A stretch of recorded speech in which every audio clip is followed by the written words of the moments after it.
Hey there. Here's my trade recap for the 14th of November, 2025. It's been a while since I've done one of these because I haven't done much trading lately, and I've been working on something new all this time. And here it is. So I'm looking at the futures contracts, the ES, which is the S&P 500. The futures contract on that expires about a month from now. And what I've got up here is the weekly chart, and this is what I'm using to find levels. Basically, I'm just putting in the extremes of the previous weeks. So you get the high over there, you got the high over there, which is a low over there as well. You got that high over there. So it's providing levels as the price goes through this action in these last few days. And I got the low over there. That's this level right here. So anyways, that's all I'm really using this chart for, just finding levels, just recent weeks, putting on the wicks. And then I'm looking at the 60-minute chart. And what I notice here is most recently it's been in a great big downturn. Actually, it's been a very good price action just looking back at it. You get that uptrend, you have this consolidation right here, the breakout, the retest, a good looking hammer there on 60-minute. Again, a breakout of this level. Here's a retest, here's another long, here's a double top, here's the move down. Pretty good on the 60-minute chart. Now, as I was watching it, it was about here, around noon or so Eastern, I believe, or no, midnight Eastern, whatever it was. Anyways, it was coming down. And in this consolidation here, you see this candle, this long tail hammer right about there. That was, I believe, the last candle of the day on Thursday. Anyways, so what I see when I see this long tail hammer is a continued move down. So it's moving down, it's consolidating, and during the consolidation, a long tail hammer. So I'm excited about getting into a position to go down from this level down to the next level. And the entry ideally is the new low off of that hammer. Let's zoom in a little bit. There you go. This is the hammer I'm talking about, which I believe we have 5 p.m. You can see it down there. It was I believe, the last candle of that day. Anyways, so I'm waiting for it to make a new low and I'll get involved. So let's zoom forward. So waiting a few hours. And here it is. Actually, I think it was around here when I really turned on the computer and saw that consolidation with the hammer. Anyways, the entry is about in this zone where I start getting really interested at the low of the hammer to get involved for a short. Fair enough. Look at that. From that level, pretty much to the next level already. But let's see how this really worked out on a 1-minute chart. There's the entry zone right about there. I think that hammer was, I think this was the low of the hammer, I believe, somewhere here. Anyways, so as it was breaking through and I'm looking for the low of that hammer, actually it was right here, sorry, yeah, at 5 p.m. on that day, 6 p.m., 5 p.m., right about there. So it made a new low right there, pulled up a little. I got my entry with a decent stop. Went in my favor, came back, and this blue arrow is me stopping out a little better than break even. Then I'm watching it. I'm still watching only for the short. The 60-minute picture is still a short. At this point, it's still in this zone. It's within this hammer right there. You got it, right? So I took that first entry, was about here or so. And it goes back up. It comes back in. Let's have a look. It's right in this zone. Goes down, comes back up. And I take another entry as it rejects the level, which is, again, these red arrows here, the stop just above it. And the idea is to get that target down there. Now, here's the thing.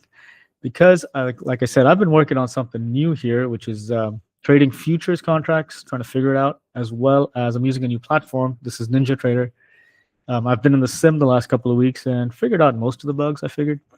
And today, with this trade right here, is the first day I've gone live with it. And I haven't gone full size because it still is just the first day. I'm sure there are a few things I haven't figured out about the platform. So I put on some decent size, nothing huge. And I get into it, and like I said, the target's down there, and it's just about getting there now. But look at this. I got liquidated right here, even though it was in my favor. And this was a setting in the platform which says liquidate at 1:33 p.m. or a.m., 1:33 a.m. I found that setting after the fact, after we got liquidated. I was trying to figure out why. And I saw in the logs and stuff, and I figured out, okay, there's a setting in here apparently that was toggled on. I had to make sure it's toggled off. So unfortunately, I managed to get only this little bit of profit out of this trade. And just about now is when it's getting to the target. This would have been enormous. So, you know, how long does this take? Let's say about, what time enter? About noon or midnight 45. Exit maybe 45 minutes later. But really, something like 7 hours later is when it's getting to the target. This whole thing would have taken 7 hours. And you're not watching it in between. The idea was put on the trade, put on the stop, put on the target, leave it alone. I like to watch it just for a little while. As it goes in my favor, then I move the stop into close to break even. And after that, I don't want to watch it. So I did have my stop somewhere here, just about the entry price. And it would have done all this mess and just hit the target recently.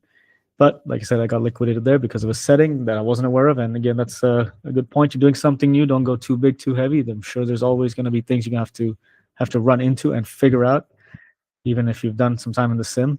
So that was the case today, which is actually, even though it was a small size, it's still quite devastating because this was one break-even trade, or slightly better than break-even. This was a tiny winner. This would have been huge. And just to look at the P&L side of things, there you go. Walked away with, what, $4,700 on that little winner. It would have been 10 times as big, right? Anyways, that's what it is. That's what I call a trading tragedy. You end up unnecessarily executing.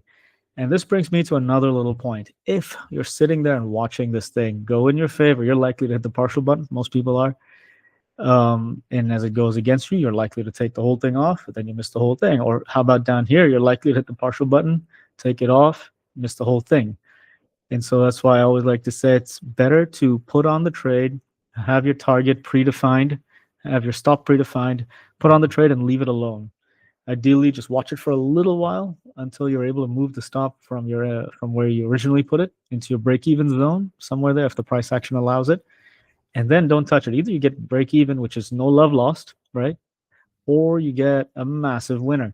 And to me, that's where the big money is made, really big. I mean, here I put on a small size and I barely got it to go a little bit. Still made some $4,000. If I really was able to execute this and had had it all together with the platform and everything, this would have been, like I said, 10 times more. And there's no chance I'm going to sit here for 7 hours and watch this thing. I'm going to put on this trade, let it go to break even, or once I move it to break even, then I'll be out windsurfing or doing something like that. For me, this was about 8 in the morning or so around here. And, no big deal. Just leave it alone. Your work's done for the day. Hope this helps. Hope this was insightful for you. And I will see you in the next video.